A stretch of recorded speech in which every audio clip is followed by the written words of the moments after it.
Hello class, good day. So today we'll be discussing the introduction to principles of steel design. So the reference of steel design that we'll be using for the entire discussion of all the topics here in steel design will be the NSCP 2015, which is ang reference is the AISC 360-22. Technically, we're just using both of this local code and the international code. Okay, so what are the objectives or the intended learning outcomes that we are expecting from this topic for this introduction? So we are going to familiarize on the basics of the NSCP, ASD, and LRFD, explain the advantages and disadvantages of using steel as the construction material, and we can also explain the steel geometry and properties. Okay, so to begin, on this slide, you can actually see a typical steel frame roof truss system. So on this top portion, okay, so this is a typical roof truss system or roof truss system. So steel design is actually and this one, no, this one is a cross brace frame, and these are the steel members. And steel design is crucial for creating structural systems that are both economical and safe because of steel high strength to weight ratio. There, if we are going to compare this with concrete, see, concrete is actually um, yes, concrete is high strength, but if you're going to compare a certain area or volume of a concrete to a same volume of the steel, obviously, yung steel, yung may higher na strength. Kasi steel has higher strength to weight ratio. Okay? Kasi yung concrete, mabigat niya kas. No? Especially if you need a large volume of concrete, it will give an very large dead load to the structure. So aside from that, steel is also economical. Okay? I mean, consists of uniform quality. So because yung steel na yan plus is made up of lalabas na yan sa machine na similar yung properties niya on the entire cross-section. So it has a uniform quality. Unlike sa concrete, di ba, pag hindi maayos yung pagkakabibrate, if you are going to create a column, tas hindi maayos yung pagkakabibrate, so some part of your concrete ay may mga um, um, honeycomb, yung may mga butas-butas, yung may void sa loob. So therefore, there is no uniform quality, no, if for a certain concrete. Pag sa steel, it always have a uniform quality. Number three, uh, it has a predictable performance. No? Since it has a uniform quality, steel has a predictable performance. It can be used in everything from low rise commercial building to a tall industrial facilities and even high-rises building, no? So, look at the top chord of this truss. Well, actually, this top chord is usually made up of angle bars, yung mga common sections natin for steels, no? And these bars will be subjected, okay, to a different forces, no? Pwedeng subjected yan to a compression, especially for top chord of a truss, it will be subjected to a compression. For those bottom chord, it will be subjected to tension. Okay? These are the common forces, no, experienced by these truss member. Now, if you're going to analyze this, this frame, so frame is made up of column, which is mainly subjected to compression. Even in moment, it also consists of moment. Beam, mainly subjected to flexure. And you have your cross bracing. No, those cross bracing are subjected to the actual tension. and the axial compression. So on this steel design subject, so we are going to tackle a different way to design a member subjected to tension, compression, and flexure. Because the latter part of the discussion, okay, we are going to design columns, beams, a trusses, part of the trusses which is subjected to the compression and tension, and some of the secondary members such as purlins. Okay? So, yeah, that's the importance of using steel. Okay? Again, it is economical, okay, and it has predictable performance and more lightweight compared to the concrete. So, we have two design aspects on designing steel members. So, number one is the ASB, and number two is the LRFP. So what are the difference between two design aspects? So speaking of the fundamental philosophy, under ASD, we keep the service loads at actual levels. When we say service loads, those are loads computed from the estimations of dead load, live load, earthquake, no, wind load. So without any factors, those are service loads. However, for LRFD, it amplifies those service loads. So you have to multiply it by a certain multipliers. So later on, we will check the NSTP. So what are those factors for LRFD, no, and how we combine the loads in ASB. Now, the focus of the ASB and LRFD, so ASB mainly on elastic approach. So elastic meaning the beam behaves as you subject it by the load with the load. So it will go back to its original shape, that is elastic. Now, however, for LRFD, it is on ultimate limit state. So because we use the limit factor, so we amplify the load. So we are considering that the structure is at its limit state, meaning on plastic stage. It already reached its plastic capacity. So that's the how we focus on the methods or analysis in ASD and LRFD. So what is the safety mechanism, no, for from comparing ASD and LRFD? In ASD, there's a single global factor of safety. Okay, so you have a safety factor, though you simply, no, kasi dito we have a multiplier, no? We assume, okay, for the LRFD, we have a multiplier. We assume that the loads are higher than the actual. Now, in ASD, though it is not using any factors, we still have safety mechanism. So there is a safety global factor or the safety factor denoted by um, denoted by omega. Yeah. Then for LRFD, we also have naman a reduction factor. Okay. So the load combinations, so typically it is just you just have to add, if speaking of the loads that we are going to use on the ASD, we are just going to add, usually we just add dead load, live load, and different load. Then however, for the LRFD, we use amplifier, multiplier na, no, as mentioned earlier. No, so one common na amplifier for the dead load is 1.2 and for the live load is 1.6. But we have a lot of load combinations, no? Both ASD and RFD. Later on, you'll see what are those combinations. And then the outcome, okay, for the ASD, so ASD sometimes considered as conservative design, okay, rather than the economical. So meaning, malaking laging assumption mo or mm, safe, no, safe siya um,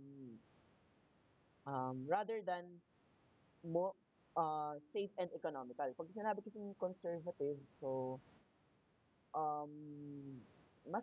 nagiging malaki yung mga members natin, no, pag usapang conservative. Okay, so parang mas gusto mong mas safer siya. Though L LRFD naman is reliable, no? Tends to produce more uniform reliability and can lead more economical. No? So mas economical class ang LRFD. Eh bakit ginagamit pa rin yung ASD kung economical naman siya? Okay, so or kung conservative ang ASD, bakit continuous pa rin siyang ginagamit? So the typical application, so the ASD kasi remains popular for many steel structures due its familiarity and simplicity. Sinauna niyo si ASD bago dumating to si LRFD. Eh, yeah, some of the other countries still uses the ASD. Anyway, codes still provides, NSCP still provides provisions for the ASD. Meron pa rin yun, no? Now, for LRFD, so is favored in modern AISC codes, the reference codes, no? So, yun yung mostly focus, no, of the current codes, yung LRFD.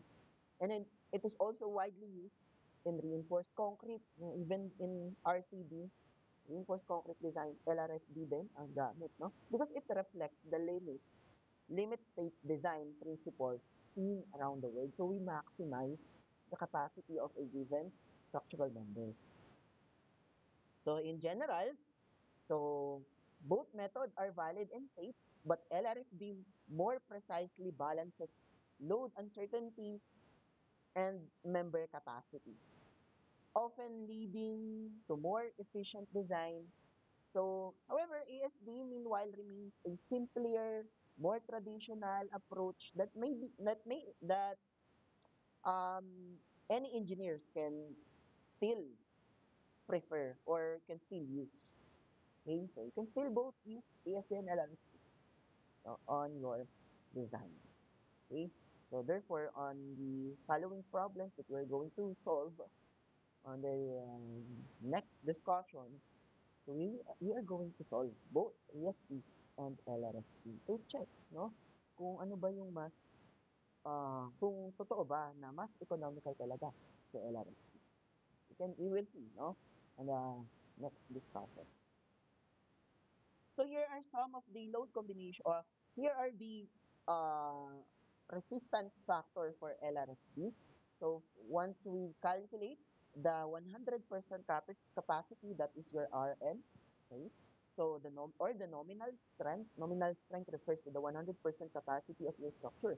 Now, for a safety purposes, we put a reduction factor. Okay. Now, if that reduction factor multiplied to the nominal strength, that should be still greater than to the actual or the actual factored load from the load combination, no? So, greater than pa rin dapat yung capacity. So, you multiply to the reduction factor or the design strength must be always greater than to that of the required or ito yung applied load. Okay, this is under set as Formula 502.3.1 of the NSCP 2015.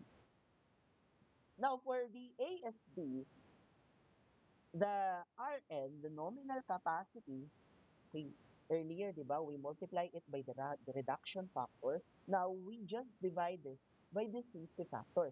Take note, the RN from previous slide is same with this slide. So, nagkaiba na lang sila doon sa mga um, safety factor and reduction factor. Okay. Now, this one is the allowable strength. So, it should be always greater than to that of your required strength. So, from the ASD load combination. Ano ba yung mga combinations na yon? Okay, for LRFT, these are the following load combinations. So once you have all of these loadings, you have the dead load, live load, roof live load, snow, rain, uh, fluid loads, that is FW, H, and E, earthquake. Once you have those loads, you can combine them. Halimbawa, if you only have dead load and um, if you only consider the dead load and the fluid, you multiply it by 1.4 multiplier. But if you are going to consider dead load, fluid, okay, and then the live load, so ito ang gagamitin mo, load combination number 2. You have to solve all the load combination and whatever gives the highest factor values, so kung ano man yung highest dyan class, that will be used for the design of your structure. Okay, so we multiply it by certain factor. How about for ASD? As you can see, we just simply add them. Okay. Um, unless no, you use earthquake. So for earthquake, you have to divide this by 1.4. And yung wind load, you multiply it by 0.6, you reduce it, no? Because, uh, actually, no, sobrang rare naman na nagkakaroon ng earthquake tas ang lakas pa ng hangin. So therefore, not realistic that you are going to use whole earthquake and wind, no, in actual. So we just multiply it with a certain reduction, no, smaller value. Okay, so dito, no, for the load combination of LRFP, there's no such thing that you combine the wind and the earthquake. No? So, nakahiwalay yun.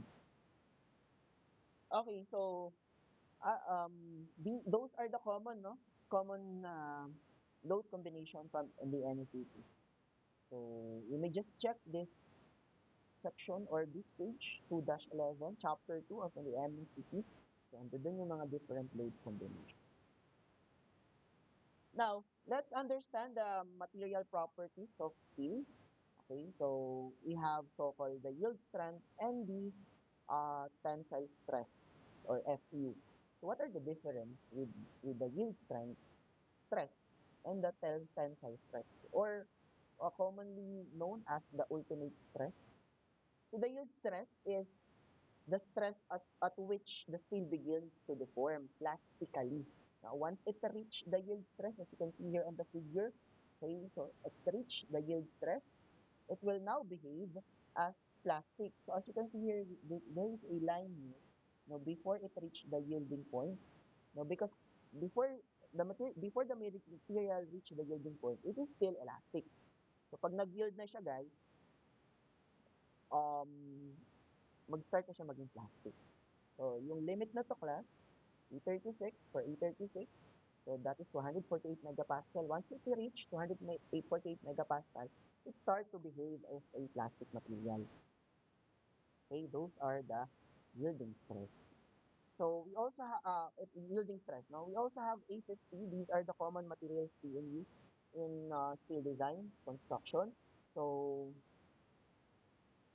when we say A36, so that is 36 KSI, 36 KSI. So if we convert that to megapascal, that is approximately 248. A50 naman is 50 KSI. If you convert that to megapascal, okay, so that is 345 megapascal. So anyway, for all the problems that we are going to solve here in steel design, we're going to use the SI units, no? We're going to focus on the SI units. We're not going to use the English system units. Now, for the ultimate stress or the tensile stress, okay, that is the maximum stress that the steel can withstand before its failure. Usually, ito yung nasa peak na to. So, bago siya mag-fail, pag na-reach niya na yan, tsaka na siya babagsak yung strength niya. At doon na siya mag-rupture, no? Mababali na siya. Okay? So, dito, pag nag-yield lang, makikita niyo yung member, naggaganyan lang siya. Nag-yield. Nagkakaroon ng netting. Yan. Okay, pero once na na-reach na yung FU, guys, so mag-start na yan, mag-crack na siya. Okay, so those are the different between the uh, yield stress and the tensile stress. Okay, so it should be known, sa mga problems natin. So ano bang gagamitin mo na strength of the material or the mechanical property? Now we also have different steel sections. We have so-called rolled shape. Okay, rolled steel sections are steel members readily produced by the steel mills. Lalabas na lang siya dyan, yun yung shape niya. So, They are manufactured in standard shapes and sizes for each shape. So yung size, yung dimension niya, ready na siya based on the standards. So they are made in lengths up to 12-meter long. So commonly they are L shape, okay, T's, okay, T's, angle, hollow steel sections, wide flange, I-beam, and channel. Okay, those are the common rolled shape. So anyway, if you want to um, see the different sections, you may check the AISC steel construction manual. So for AISC steel construction manual, it contains different cross sections. You're going to check, no? Yan, no? The different steel products and meron table dito, guys. Yan. Okay. So, for W sheet, andyan na po yung dimensions niya. For example, you want to order W44 by 355. Okay, so, ito yung mga dimension niya. Okay. So, area, however, yung area niya, class, so if you want to identify kung ano yung base flange, thickness ng flange, yung KKT, andiyan sa figure, may mga figure naman yun. Lahat ng channel class nandito sa ASC steel manual. Okay? Actually, naka-ano siya, no? Naka-English system units, but we have here an Excel, okay, for the database. Okay, so let's say you want to look for now this is the designation in English system units. Okay, so you have W10 by 22. Ano pala yung uh, definition na itong W10 by 12? Now, if you are going to read this, din yun, class, no? Halimbawa, W24 by 55 is a W shape that is nominal 24 in depth, yung letter D. Okay, so ito yun, 24. Halimbawa, W10. So yung 10, yung D niya, okay, in inches, okay, in inches to. So 10 mm, okay, 10 mm siya in inches. Ano yun? Okay. So, halimbawa, W24 by 55, 24 inches in yung D niya, yung D, yung depth. Then, ano yung kasunod na um, designation nitong 55? 55 pound per foot. Since we are going to use English system units, so we have an equivalent designation yan, no? For English system units. So, halimbawa, W10, so, ang equivalent ng 10 inches, approximately in millimeters, that is 250 millimeters. Okay? And then, ang equivalent ng pound per foot is kilogram per meter. 22 kilogram, yun yung bigat ng steel member natin per meter, 22 kilogram per meter. So, 250 yung depth, if you're going to check this, no? So, 250, pero hindi sakto, no? So, you convert the 10 to millimeter, no? So, these are the following data. Okay. Okay, so, nandyan na lahat, plus the moment of inertia, the radius of gyration. If you want to identify, to check kung ano bang ibig sabihin na itong, okay, TDEF na yan, ano yung PC, just look at the AISC, okay, steel manual construction. This one. Okay? So, natin nyo lang to. Yan. Steel construction manual, AISC 14th edition. So, actually, the AISC continuously updating. Okay, this construction manual. Hindi lang yung mga shapes ang dito, nandito rin class yung description nila and how to create this for standard purposes. Okay, so moving on. So those are rolled shape. Andun yun sa database. How about for built-up shape? So built-up shape don't have those data. So wala tayong mga ganyan data for built-up shape kasi you have to create your own data for a built-up shape. So you cannot see any properties here of a built-up. When you say built-up pala, so it is um, fabricated normally from plates, strips, and sheets. So built-up is generally shaped by welding the plate pieces as per design geometry. So galing siya sa mga plate. So uh, if you were able to encounter yung mga steel plate sa kalsada, eh, flat lang sila. So, gagawa kayo ng I na section, na W section gamit nung tatlong plate na yun na winelding lang. Ang tawag natin is built up. Usually, they are built using fabrication, wini-weld sila. Okay? So, ito kasi lalabas na ganito na yung shape pagka rolled. So, lalabas sila sa steel. Yun na yung shape. For built up, gawa sila sa mga plates. Now, that's the problem. So, how are we going to solve the properties of those built-up section? We're just going to recall the statics, no? The static subject natin. Now, let's try to solve the properties of a built-up section. Okay? So, built-up section tayo, guys. Let's have this problem.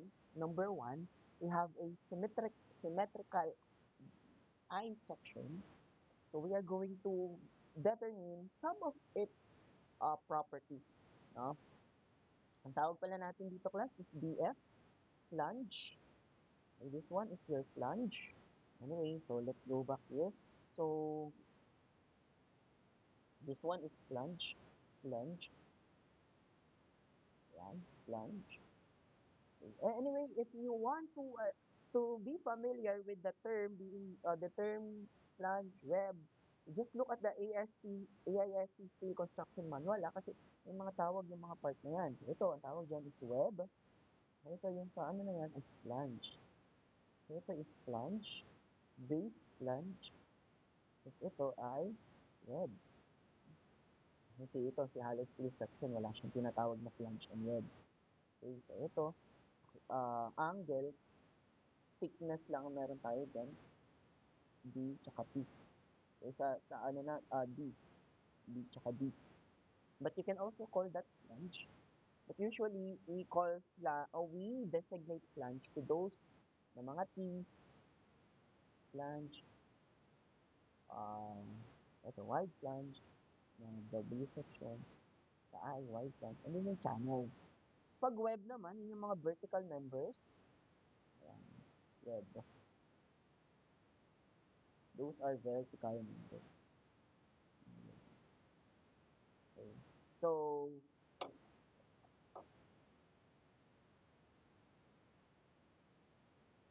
from the database, if that is a rolled shape, so you can see the thickness of the flange, the base flange, the web, okay, thickness of the web, and the thickness of the flange.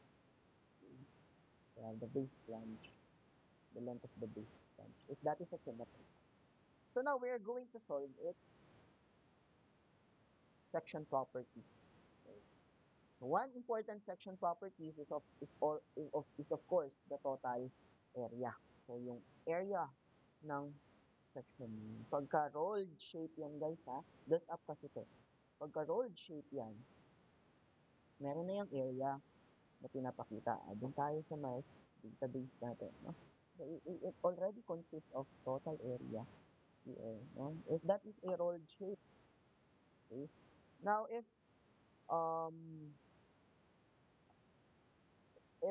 that is a built-up section, you have to solve for its area. Okay? So, for example, no, sa problem na to, we have a base flange. Of course, that should be given, no? The dimension, no? Na gagawin natin. So to get the area, we have to, dalawa to, okay? The base flange times the thickness, and then you have one na width. Okay, so to determine its area, so ang given kasi sa atin, ang tawag dito guys is D, no? Total depth. To get its height, you just subtract, no? From the total depth, you subtract the thickness of the flange. Okay, so that you have this thickness of the flange. Sorry, not it. You have the height. Ang tawag natin dito is h. From this point, up to this. So, that h is b minus thickness ng flange times the thickness of the web. Okay. So, calculating its area, dalawang area kasi ng ating flange, dalawa yung flange natin times 2 plus uh, this web, area of the web. Okay, so you can get this area. So that is the total area. Next, what is the one common important, no? The moment of inertia. Moment of inertia about what? About the centroidal neutral axis. Okay, to get the moment of inertia about centroidal x-axis, of course, since this is symmetrical, so the neutral axis is acting here. Now, since you want to get its moment of inertia, you have to cut it into common sections. Kasi what you're going to do is to transfer its area, its moment of inertia to the neutral axis. Okay? Kasi yung centroid ng individual areas natin does not coincide with the overall neutral axis. So, magkakaroon tayo nitong I plus AB squared. Okay? So, ano ba yung I? Moment of inertia ng cross-section na to. Rectangle yan. That is BH cube over 12. Kaya naman, okay, so to transfer, so you have the, let's say, this one muna tayo. Okay, ito. So, that is B natin, 7.11. H niyan is 8.16. That is based on, okay, anong galing dito 8.16? Because we have 105.66. We subtract 2 thickness of the flange. We have 8.75. Okay, so that is 8 to 8.16. So this is the height of this rectangle ng web. BH cube over 12, di ba? That is the moment of inertia of a rectangle. Okay, now, supposedly, you add the A area of this rectangle times B squared. But you are going to perform this only if this is the line. Okay, let's say this is your neutral axis and this is your area. Or the center of your area does not coincide with the neutral axis. If that's the case, that you have to transfer it. You have the B.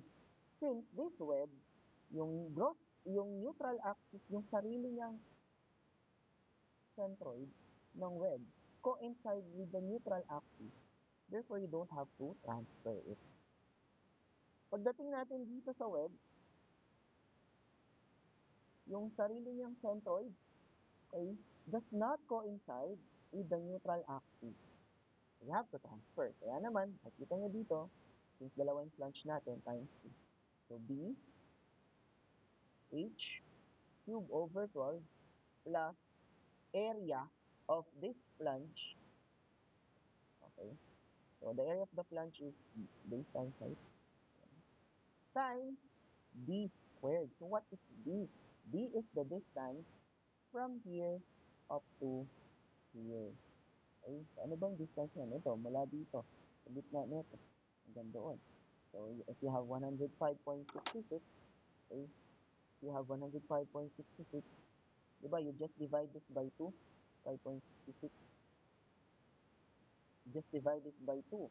Okay, so what is your answer? 52.83, pero hanggang baba yun. Okay, hanggang baba yun. Hanggang saan ka ba mag-measure? Hanggang gitna lang ng flange. Okay, so minus lang natin yung thickness ng flange, 8.75 divided by 6. Okay, so that is 48.455. So that is the distance of the um, centroid nung geometry mo na ita-transfer papunta dito. Yun yung B. Okay, now you perform, okay, the moment of inertia plus AB squared. Lalabas din class 4.65 times 10 raised to 6. That is the moment of inertia about the centroidal y-axis. How about the x-axis? How about the y-axis? Okay. So, for the moment of inertia about the centroidal y-axis, you just draw a line that will pass through to the neutral axis, measured vertical. Dito naman na yung ating neutral axis. That will divide your cross-section into two equal parts.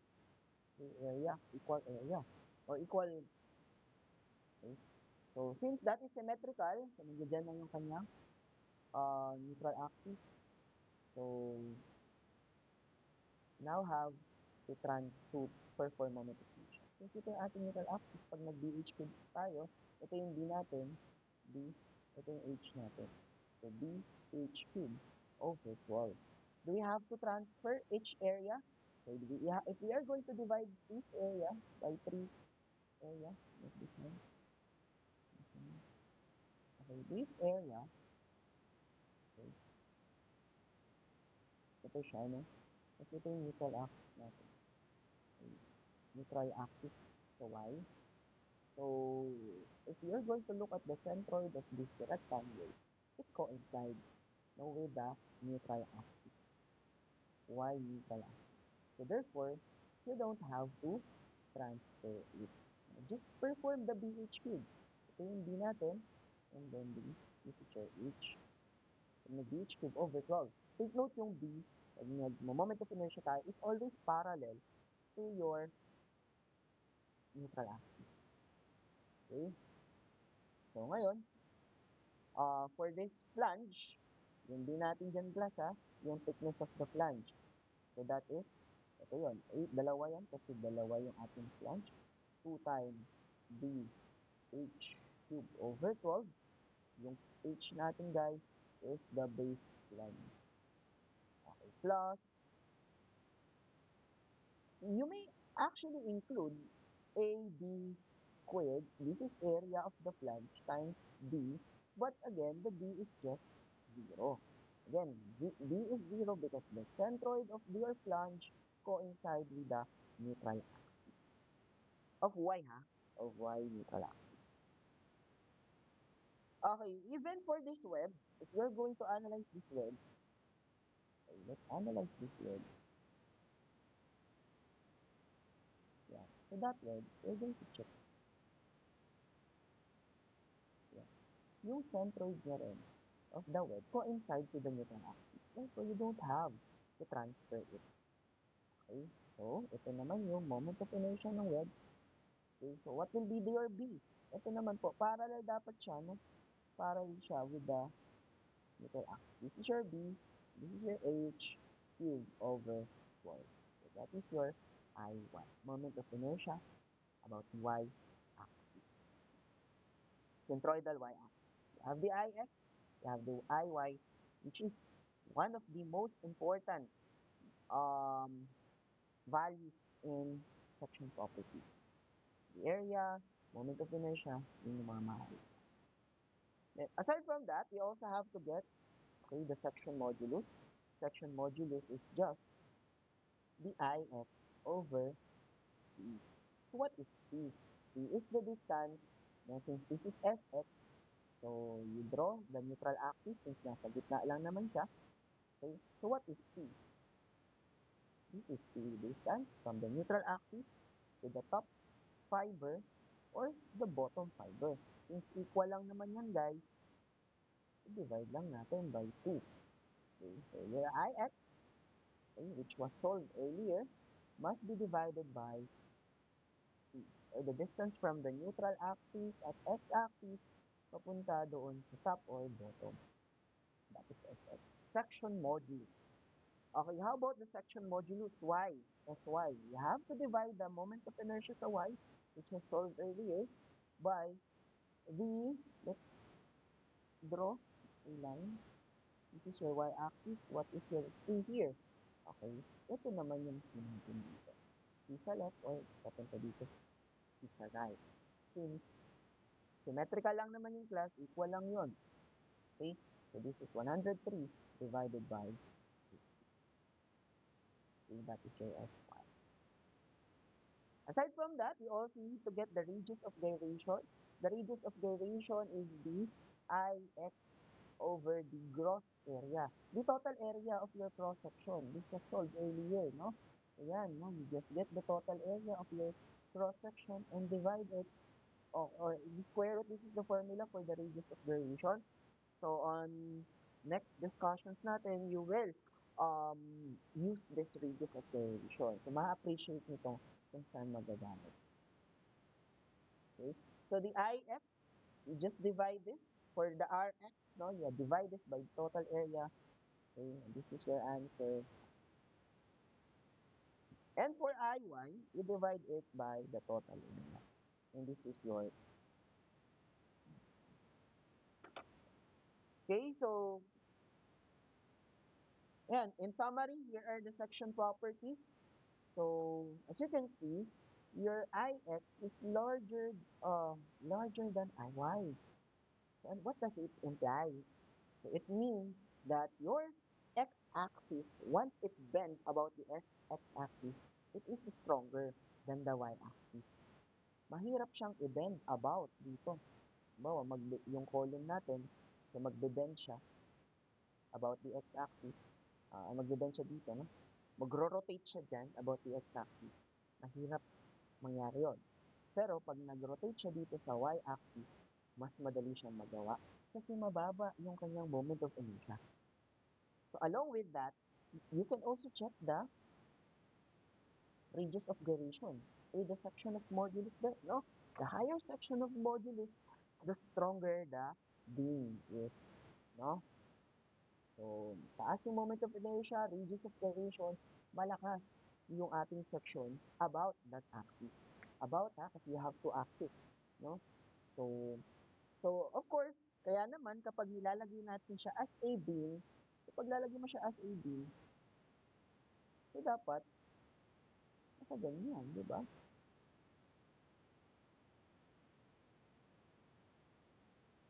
Kapag ganyan, no? Dito may apply din load. So, hindi pwedeng nakaganito yung beam. Pag ilalagay mo siya, no? Yeah. Hindi pwedeng nakaganyan yung beam, guys. Kasi mahina yan sa direction mo. Malakas siya sa ganitong direction. Okay? So that's the purpose of solving the moment of inertia, section modulus, and radius of gyration for you to identify which axis of the beam or column is stronger. Okay? Sagot doon, solve ang moment of inertia or radius of gyration. Okay, now let's try to solve a problem which is um, not singly symmetric. When you say singly symmetric, dito lang siya sa y-axis symmetrical. Technical lang dyan yung neutral axis na naglupo-fall. So, ang problema natin dito, kung nasaan yung x ng neutral axis. Saan siya nagpo-fall. Okay? So, you have to perform yung Varignon's theorem dito. So, what we can do here, okay, since given, of course, it should be given, the dimension should be given. No? So, what we can do here is, okay, let's assume that the neutral axis will lies with x neutral axis. No? Then you're going to solve this distance y. Okay, you may measure it to the bottom or the top of your piece. This is P section. So, okay, let's divide this. No, just like what we've done on the previous problem. We divide the whole figure into common figures such as a rectangle. No? So dito i-divide natin siya into two cross-sectional areas. Number 1, itong dimension na 300 by 22.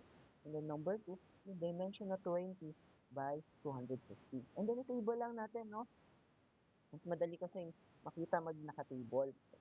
So you get the area of each cross-sectional area nito. Okay? So, dun muna tayong class, no? Dun sa moment of inertia about the x-axis, no? Radius of gyration about the x-axis, section modulus about the x-axis. So A1, So, solve natin yung area of the first cross-section natin. First cross-section, this one. So, that is base times height, 1,000 times 22. So, that is equal to 1,600. Next, base times height. So, 20 times 250. That is 5,000.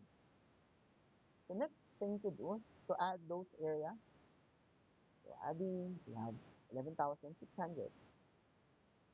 Then we solve the y distances, okay, of individual area to the top. Now, since we are after for the distance of the neutral axis to the top, we have to measure the centroid of each area measured papunta rin sa top. Okay? Yan, y1, tawagin natin siyang y1. So, ano yan, no? Since alam mo kung nasan yung centroid yan, that is just a rectangle, it is just 22 over 2. Okay? That is 11. How about this one? Okay. Centroid of this rectangle going to the top. So this, since this is 250, you divide it by 2. Okay, and then you add the 22. So that is 147. Let's check. So 250 divided by 2 plus 20. The answer is 130. No? So next, you perform the Varadon's theorem. No? So sabi ni Varadon, the area total y bar is equal to area 1, y1 plus area 2, y2. Okay? So, solving for y, ito yun, itong sinisolve natin class. Okay? So, area 1, y1, area 2, y2 divided by the area total. Which is ito, no? Solving for that, we have area 1, 66 plus times 11 plus 5,000 times 147 divided by the area total of 11,600. So that is equal to 69. Okay, 0.2621. You may store this value, okay, at A. Let's store this at A. Yeah. So this is the measurement, the location of the neutral axis to the top flange. Why is it important? It's because we need that in getting the moment of inertia. Okay? So, start natin sa A. So, to solve the moment of inertia, we have to determine the distance of each area because we are going to perform this transfer formula. Okay, so each area should be, the moment of inertia must be solved and then transfer it using AB squared. We perform the h cubed over 12 times AB squared. Kaya kailangan mo kunin yung distance ng centroid. Ayan. Okay, going to the neutral axis. Every centroid. Okay, so ito rin, kailangan din natin ng area. Ano ba yung D1 na yun? Okay, for simpler solution, para makuha mo, kasi ito given kay 1A, or na-solve mo siya. Ang madali dyan guys, is you subtract. Okay, you're going to observe this. You subtract.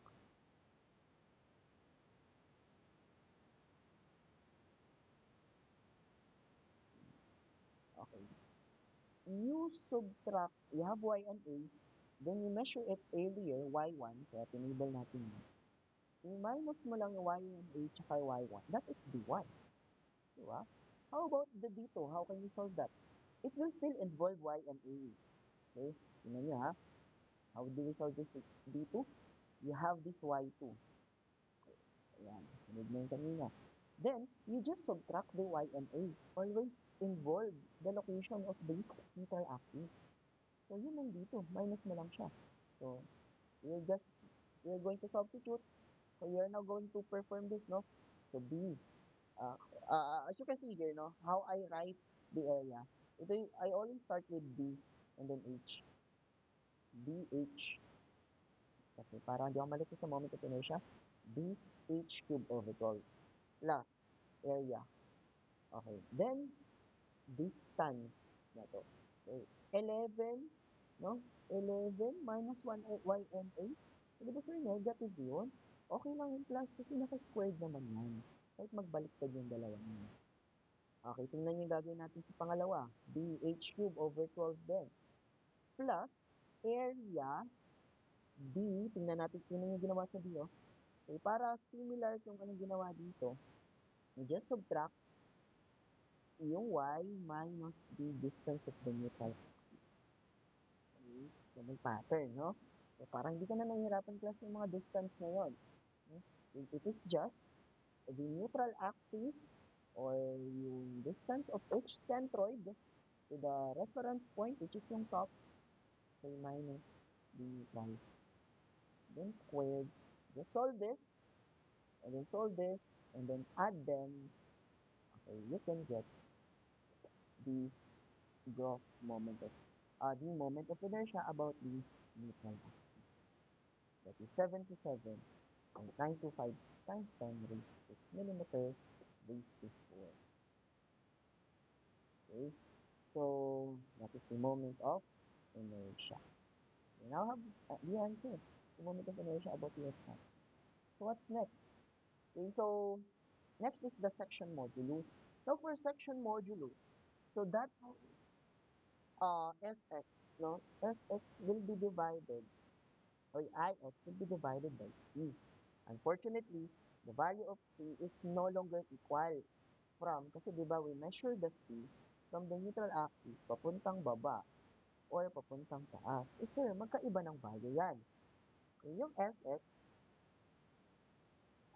actually, meron dalawang Sx pa ganyan. So, papunta sa top at saka papuntang sa bottom. But if you only want to get the critical Sx, you just get the larger Sx. Okay, so larger Sx will be the critical value, no? How will be it large? How will how will Sx will be a critical value?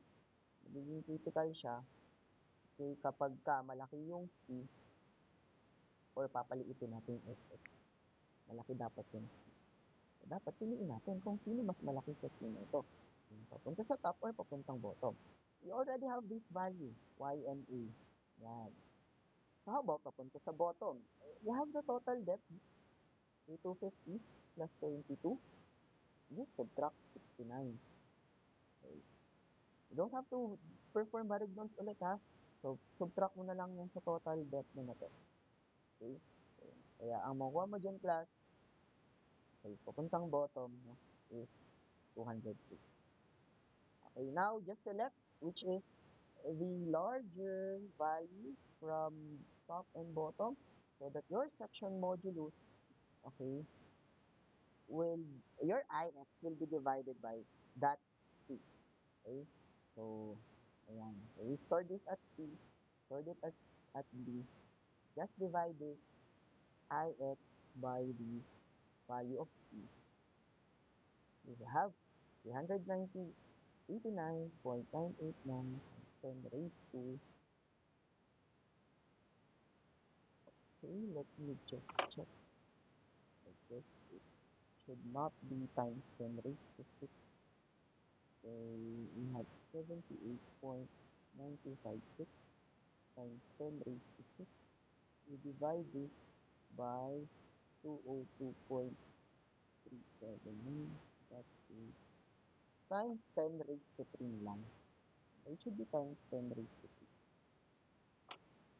3. Okay, so that is your SX, your final answer. Okay. Next, the radius of gyration. How do we solve nga ulit? The radius of gyration. Okay, so, okay, you don't have solution pala dyan, no? So, it is just Rx, small r, and then it is just the square root of the Ix over the area gross or the area total. Just divide the Ix. It should be raised to 3. Just divide the Ix. Okay, so 78.9256 divided by the area of the gross, which is the area total, 11,600. Okay, so area base given times 10 raised to 2. So times 10 raised to 6. So you have 82 point, okay, 82.486. 486. Anong unit nito, guys? Okay. So you can see, Ix is millimeter raised to 4. Area ng gross is mm. So we have square root ng millimeter raised to 4. And then we have the mm squared. So ano matitira sa loob?